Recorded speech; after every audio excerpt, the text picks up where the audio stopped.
All right, it's a fine fall afternoon and we're ready to do some work with this power feeder. Today I'm going to be routering just a, I don't know what you call that, half, just a little, you know, round over, that's it. It's a round over for these baseboards. So that's what we're going to be doing. So I've got some roller bearings here just to keep the piece snug up against the fence as it runs through. And the tension is pretty high on this.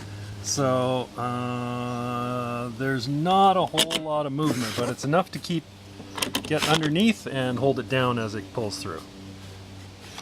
Let's see. Other than that, I think that's about it. We'll run some boards through and see what happens.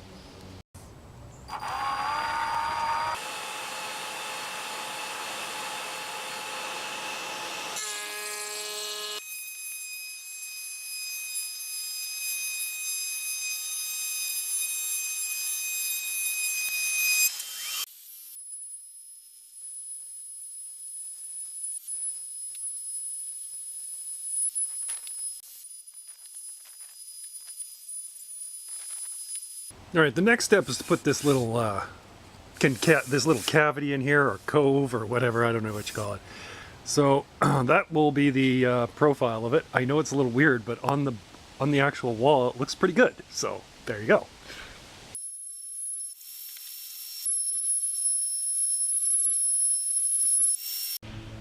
Okay, so for the last piece of the puzzle, we're just cutting this little groove here at the bottom of the curve, and so you can see that's what it's going to look like on the side. And to do that, I'm using the table saw, my old table saw, and we're just going to run it through there. Same power feeder situation, same roller blocks to help to guide it, although those are hit and miss because the boards are warpy. But here it goes.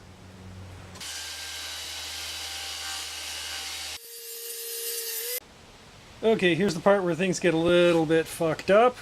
I've got the table saw set up, or the guides for the table set up perpendicular to the blade, so it's going to run along that edge of the blade and carve out a cove in the back of the baseboard, which for some mysterious reason every baseboard has and seems to be a necessity.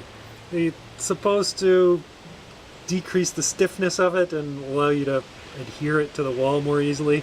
I don't know. I'm gonna give it a go anyway, just because I think, you know, there's probably a reason for it. Alright, I gotta say this is a bit freaky. Let's cautiously attempt this. Oh, not plugged in. Safety reasons.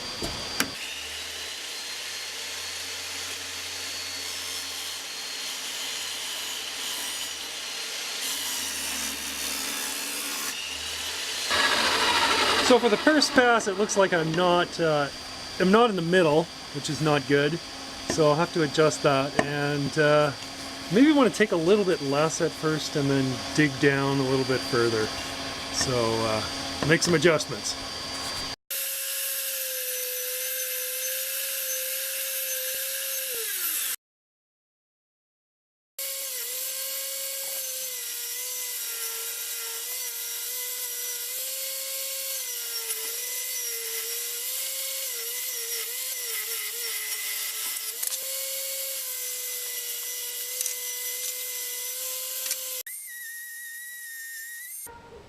There you have it. It's a shitload of homemade baseboard. Most of it's pretty nice. There's some shitty boards, of course, and they all have the cove in the back, and I think that's going to help for something. I don't know what. Even with some pretty fucking sketchy equipment and a lot of jerry-rigging, making your own baseboards is definitely better than buying. The power feeder actually does help a lot, even if you end up having to manually feed a little bit. Having it continuously going like that is really quite nice. This little thing was an afterthought because I had so much chips flying up onto the boards. No vacuum here, so I needed something to kind of scrape the chips off as they came around. Another thing that would have been good to have would be a sponge or something here to wet this, and that would add a lot of grip to it as it went around. So something to keep in mind. So the question is it worth it?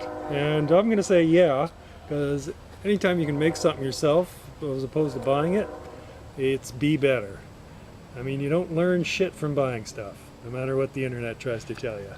So it's totally worth it. Hope you found this interesting. Thanks for watching. Cheers.